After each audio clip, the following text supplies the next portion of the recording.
Hello Leo, Sun, Moon, Rising, and Venus signs. Kamusta kayo? Sana po'y nasa mabuti kayong kalagayan. Welcome back po sa Star Tarot. At kung bago kayo rito, welcome din po kayo. Please subscribe, like, share my videos, and leave me a comment kung nakaresonate kayo.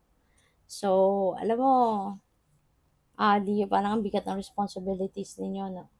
Parang kayo yung provider ng pamilya, kayo pa yung parang pagdating sa trabaho, parang bit-bit mo din ano, yung mundo.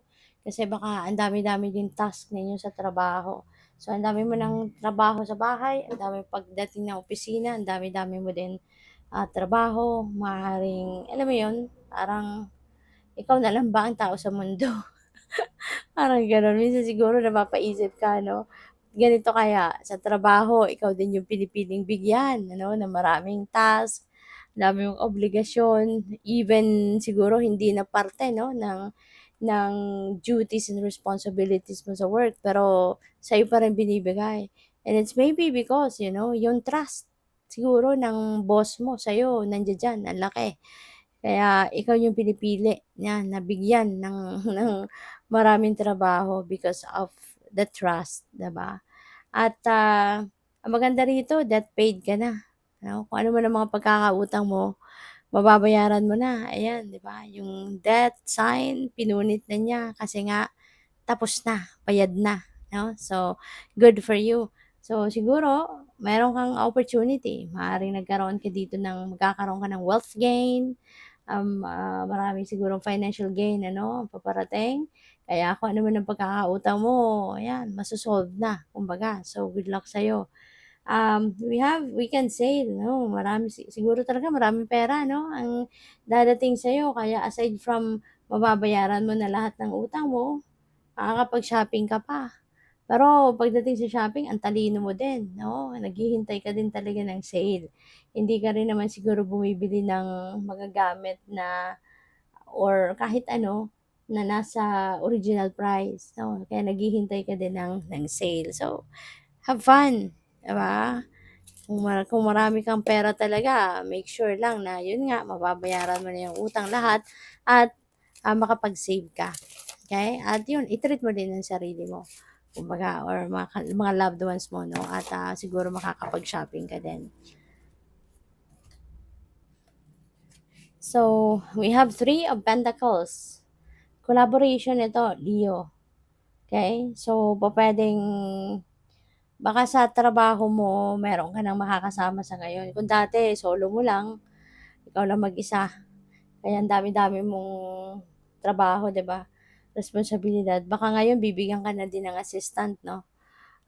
Na these people will be working under your supervision. So, nandiyan pala, no, yung tiwala sa'yo ng manager mo. Kasi imbes na ibigay totally sa ibang department or ibang tao yung trabahong binigay sa'yo, kukuhanan ka na lang or bibigyan ka na lang ng assistant ng tao na pwede mong pag-delegate ng iba mong responsibilidad pero under your supervision, no? So, ang galing. So yun, there could be people that you are going to be working with. So from here on siguro, from working solo, ngayon you will be working in a team. Pwedeng ganun ang ganap dito. Ang maganda dyan, di ba? Kapag maraming kamay, nagtutulungan, maraming isip, maraming input, maraming utak ang nagtutulong-tulong, mas effective, no? Yung nagiging trabaho, approach sa trabaho at mabilis ang pag-accomplish, mabilis ang tagumpay, no? So, good for you. We have the chariot. May success dito na nag-aantay sa'yo. Kung ano man ang sisimulan ninyong ganap sa ngayon, ano man ang trabaho na sisimulan mo, rest assured, no, that you are going to succeed. Kasi galing ka din dito sa tagumpay eh, no? Galing ka din sa success. And kaya ngayon, sa pupuntahan mo, sa kung ano man ang sisimulan mong bagong ganap, makakaasa ka din, no, na magsasucceed ka din kasi mas ano ka na ngayon, mas marami ka nang natutunan, mas marami ka nang alam, mas natuto ka na ng mas marami at magagaling na strategy. Kaya mas mabilis mo din na mapagtagumpayan kung ano man ang mga gagawin mo sa ngayon, ano? So, good for you. We have the Two of Swords. Wow. So, ngayon, baka may decision kayong kailangan gawin, no? Since katabi niya yung sale, baka mag-iisip kayo sa ngayon, 'di ba? Worth it ba? 'Di ba, yung pagkakagastusan mo? Um, Kailangan ko nga ba 'to or what?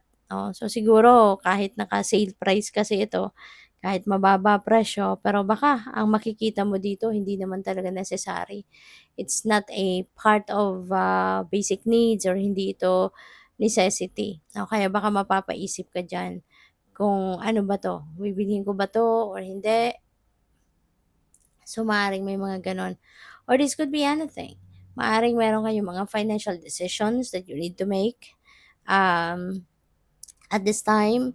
Kaya pag-isipan ninyong mabuti, huwag kayong padalos-dalos ng desisyon at saka maaaring puwede kang magkonsulta 'no, sa mga ka-team mo, kung ano ang maganda. Kasi po puwede rin na may decision making kang kinakaharap na pupuwedeng related dito sa work mo, you know? Kaya kung gano'n man, pag-usapan ninyong mabuti, 'di ba? At hingiin mo din yung opinyon nila, anong sa tingin nila. Pero kung personal ito, so yun pakinggan mo yung intuition mo. Kasi yung intuition will always lead you towards the right decision. Hindi ka niyan ililigaw, hindi ka niyan hahayaan na magkamali, kaya pakinggan mo siya. We have King of Swords, puwedeng sa trabaho siya. Pupuwedeng ang desisyon na ito kailangan mo, related sa trabaho kaya pupuwedeng kakausapin mo dito yung boss mo, okey? Baka magkokonsulta ka sa higher ups mo, sa manager mo, ganyan. Baka din 'no, ang iba sa inyo is going to consult kung personal ito na kailangan bang pagdesisyonan na bagay and it could be related to managing your money or investment, mga ganyan. Siguro magkokonsulta ka dito sa mga professionals 'no, kung pupuwedeng sa bangko, 'di ba? Magkokonsulta ka siguro sa bank manager or magkokonsulta ka sa mga financial advisor, mga ganyan 'no. So, good luck sa sa'yo diyan. And tingnan natin ano, mga final messages para sa'yo.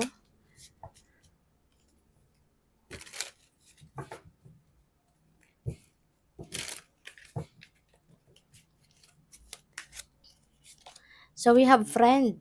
Ayan, kaibigan 'no. Meron kang support, ang swerte mo. Kasi sa lahat ng ito na, mga pinagkakaabalahan ninyo, 'di ba, trabaho, maaaring may business or whatever, ang maganda dito kasi you have a friend na very loyal sa'yo. You know, you have a friend na maaaring siya yung laging nandiya-diyan para sa'yo, lagi mong kasama, lagi mong nakakasama, lagi kang binibigyan ng, um, advice, maaaring siya yung, nagpapagaan 'no, ng inyong pakiramdam, 'di ba? Kung kailangan mo ng, mag-unwind, maaaring nandiya-diyan siya, yung gano'n ba. So yung loyalty din ano, napi-pick up ko din dito. Maybe you are also very loyal to your friend. And since meron tayong dog, no, which represents loyalty talaga, and a man's friend, 'di ba?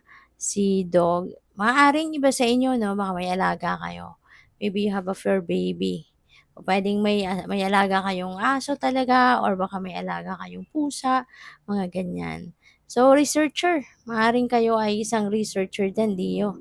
Or pupuwedeng scientist din, 'no, puwedeng gano'n, or related any profession related to